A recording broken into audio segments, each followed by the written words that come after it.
Subscribe करें हमारे YouTube channel को और बेल आइकन को प्रेस करें हमारे लेटेस्ट वीडियोस को देखने के लिए।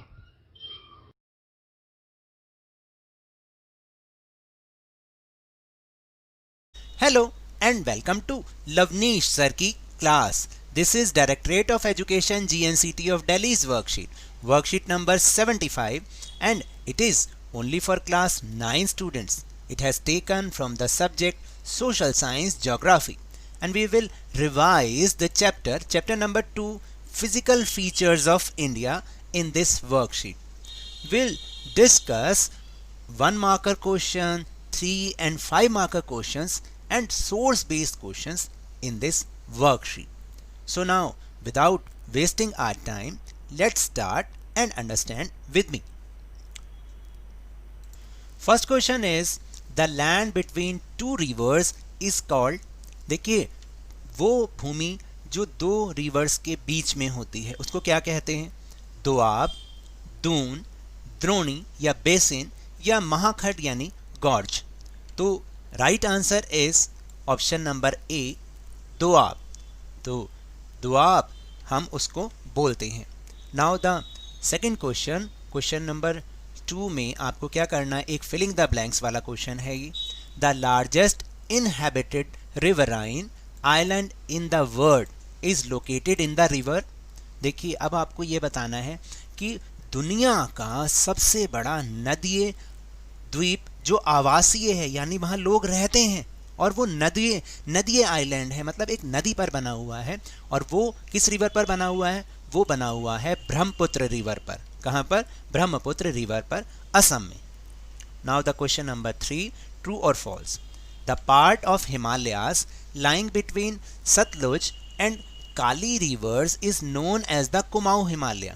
तो जो सतलुज और काली रिवर के बीच में हिमालय का पार्ट पड़ता है उसको कुमाऊं हिमालय कहते हैं. ट्रू और false? Yes, it is true. Now the fourth question, western coast strip located south of Goa is, यानी गोवा के साउथ में जो वेस्ट कोस्ट स्ट्रिप लोकेटेड है उसको क्या कहते हैं? कोरोमंडल, कन्नड़, कोंकण या northern Circars. So the right answer is Konkan. क्या कहते हैं? Konkan. Now the fifth question is also a filling the blank question. Dash lake is the largest salt water lake in India. कौन सी लेक भारत की सबसे बड़ी नमकीन झील है या लेक है? तो उसका नाम है Chilka, which is located in Odisha. Chilka lake is the largest salt water lake in India. Now the source based question which is of 4 marker question. आपको करना क्या है इसमें? जैसे हिंदी एंड इंग्लिश सब्जेक्ट में अनसीन पैसेज आता है और उसी के बेस पर आपको क्वेश्चन आंसर करने होते हैं, ऐसा ही एक पैराग्राफ अब से आपको सोशल साइंस में भी आएगा जिसके बेस पर आपको 4 क्वेश्चन को आंसर करना है. So let's read the given paragraph carefully and answer the following questions. आपको इस पैराग्राफ को ध्यान से पढ़ना है और इसके ऊपर बेस्ड जो क्वेश्चंस हैं उनको आंसर करना है. The northern plain has been formed by the interplay of the 3 major river systems, namely the Indus, the Ganga and the Brahmaputra, along with their tributaries. तो देखिए जो northern plain है वो 3 मेजर रिवर सिस्टम से बना है जो कि इंडस, गंगा एंड ब्रह्मपुत्र, और साथ साथ जो उसकी ट्रिब्यूटरीज हैं उनके द्वारा बना हुआ है. This plane is formed of alluvial soil. ये प्लेन जो है अलूवियल सॉइल के द्वारा बना है. The deposition of alluvium in a vast basin lying at the foothills of the Himalaya over million of years from this fertile plain. तो देखिए इसमें ये बताया गया है कि लाखों करोड़ों साल से जो हिमालय के फुट हिल्स हैं यानी जो बिल्कुल निचला हिस्सा है वहाँ पर जो रिवर्स हैं वो अपने साथ बहुत सारी चीज़ों को लाएं और ये जो अलूवियम है उसको वो वास्ट एरिया में बिछाती हुई चली गई और जिससे ये नॉर्दर्न प्लेन बने. The plane being about 2400 km long and 240 to 320 km broad is a densely populated physiographic division. तो देखिए ये मैदान जो हैं जो नॉर्दर्न प्लेन्स हैं वो 2400 किलोमीटर लंबे हैं और चौड़ाई में ये 240 to 320 किलोमीटर चौड़े हैं और ये बहुत ही ज़्यादा डेंसली पॉपुलेटेड डिवीज़न है क्योंकि यहाँ पर बहुत सारी मतलब मोस्ट ऑफ द पॉपुलेशन वो यहीं पर ही रहती है। क्यों रहती है? With a rich soil cover combined with the adequate water supply and favourable climate, it is agriculturally is a very productive part of India. तो देखिए, क्योंकि यहाँ पे रिच सॉइल कवर है, क्योंकि जो अलूवियल सॉइल होती है वो बहुत ज़्यादा फर्टाइल होती है, एडिक्वेट वाटर सप्लाई है और फेवरेट क्लाइमेट कंडीशन है, बहुत ज़्यादा सर्दी भी नहीं है, बहुत ज़्यादा गर्मी भी नहीं है, इसलिए एग्रीकल्चरली यानी एग्रीकल्चर की से ये जो है बहुत ज़्यादा प्रोडक्टिव पार्ट है इंडिया का, इसलिए यहाँ पर बहुत सारी पॉपुलेशन रिसाइड करती है।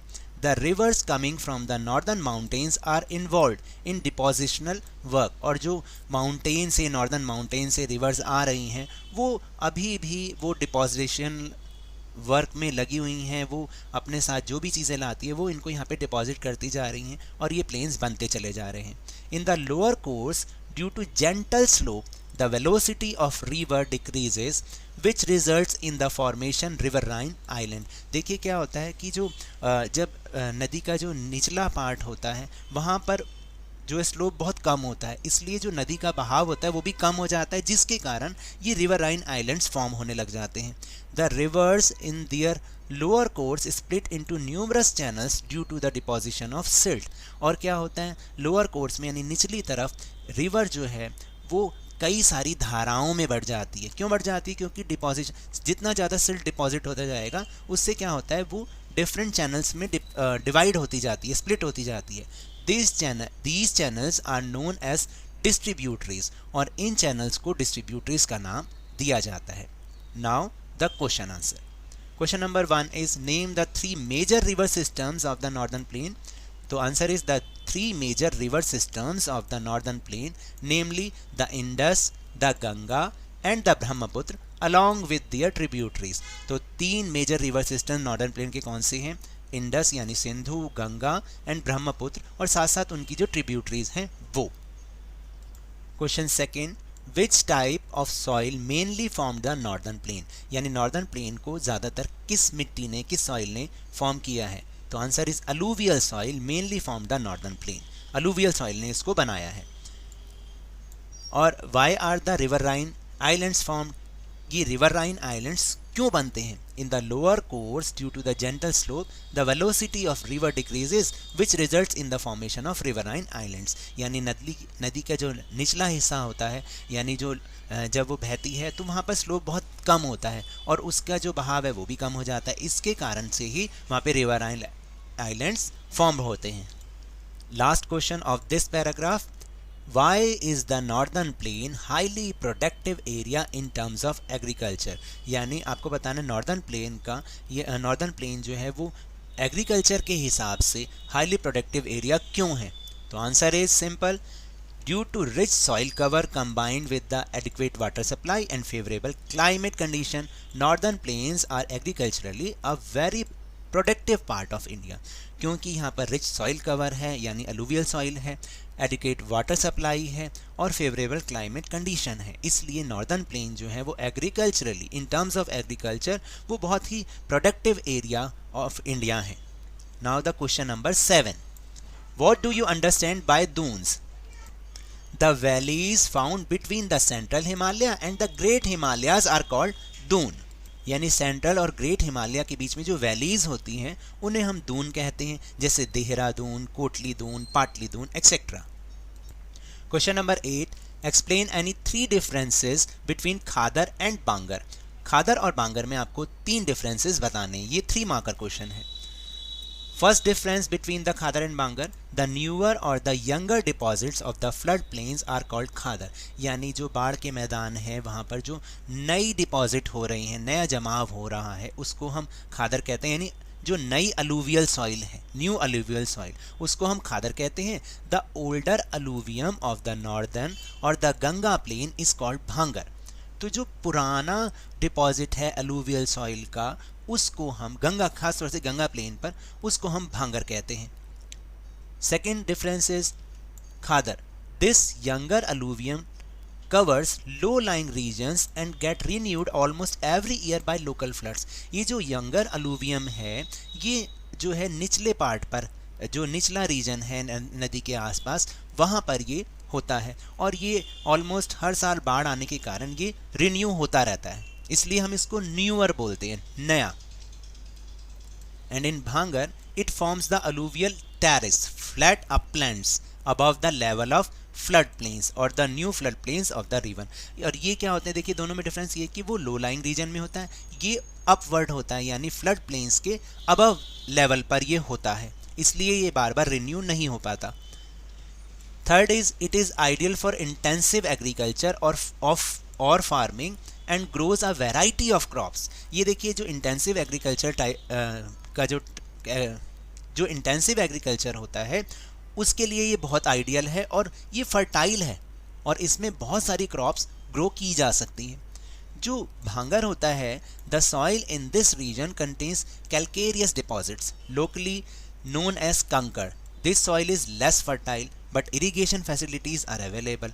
देखिए जो भांगर होता है वो उसको मतलब जो होता है उसमें वो कैलकेरियस डिपॉजिट यानी वो चूनेदार निक्षेप उसमें होते हैं। चूनेदार का मतलब है उसमें कंकड़ बहुत ज़्यादा होते हैं, तो इसलिए क्या होता है ये लेस फर्टाइल होता है, कम उपजाऊ होता है, लेकिन फिर भी ये यूज़ में आता है। तो ये दोनों में डिफरेंस है कि वो बहुत ज़्यादा फर्टाइल होता है खादर जो होता है, भांगर जो है वो लेस फर्टाइल होता है।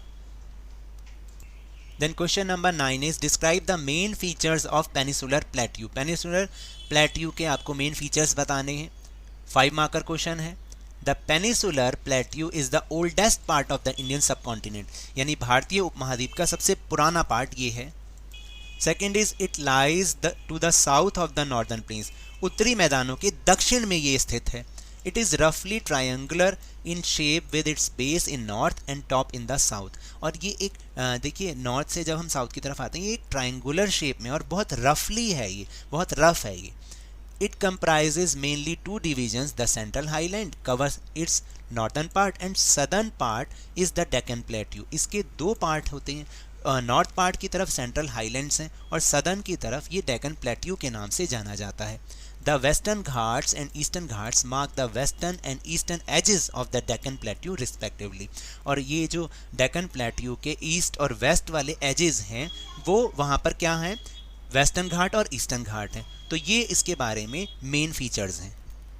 Now the last question, question number 10, the land of India exhibits great physical variations, justify the statements with 5 examples. देखिए आपको ये बताना है कि जो इंडिया की लैंड है उसमें बहुत ज़्यादा डाइवर्सिटी है, तो मैंने यहाँ ये लिखने की कोशिश की और this may be the answer of this question. The northern mountains are the store house of water and major source of forest wealth. जो नॉर्दर्न माउंटेन्स हैं, नॉर्थ में क्या है, माउंटेन्स हैं, वो वाटर का स्टोर हाउस है क्योंकि यहाँ से बहुत सारी रिवर्स फ्लो होती हैं। और major source of forest wealth है, बहुत ज़्यादा यहाँ पर फॉरेस्ट हैं और जिनसे हमें बहुत सारी चीज़ें मिलती हैं। फिर the northern planes have well watered fertile soils for growing crops. फिर नॉर्दर्न प्लेन्स हैं जो कि वेल वाटर्ड फर्टाइल सॉइल्स उसमें होती हैं, ख़ासतौर से जो अलूवियल सॉइल है वो यहाँ पर है जो जिसमें कि मैनी क्रॉप्स ग्रो होती हैं। Third is the peninsular plateau is the store house of minerals. जो पेनिसुलर प्लेट्यू है वो मिनरल्स का भंडार है। And the coastal region and the island groups provide sites for the development of fisheries and salt making. तो देखिए coastal planes और जो आइलैंड है यानी पूरे 5 हो गए ना, तो ये क्या करते हैं, फिशरीज़ को डेवलपमेंट के लिए बहुत काम आते हैं, क्योंकि यहाँ पे जो हमारा एक फिशरीज़ भी है, एक बहुत बढ़िया ऑक्यूपेशन है और ये बहुत ज़्यादा डेवलप हो रखा है और सॉल्ट मेकिंग यहाँ से हम इजीली कर पाते हैं। So now that's all for this worksheet. अगर मेरे इस तरह समझाने से आपको थोड़ा सा भी समझ में आया हो तो इस चैनल को ज़्यादा से ज़्यादा सब्सक्राइब कीजिए, लाइक कीजिए और बहुत ज़्यादा शेयर भी कीजिए। और हाँ, मेरे साथ इसी तरह वर्कशीट को समझते रहिए, लेकिन ध्यान और मन लगाकर पूरी मेहनत और लगन के साथ ऑनलाइन ही सही पढ़ते रहिए। And if you want to defeat corona virus then please wear a mask, क्योंकि जब तक दवाई नहीं तब तक कोई ढिलाई नहीं। Thank you very much.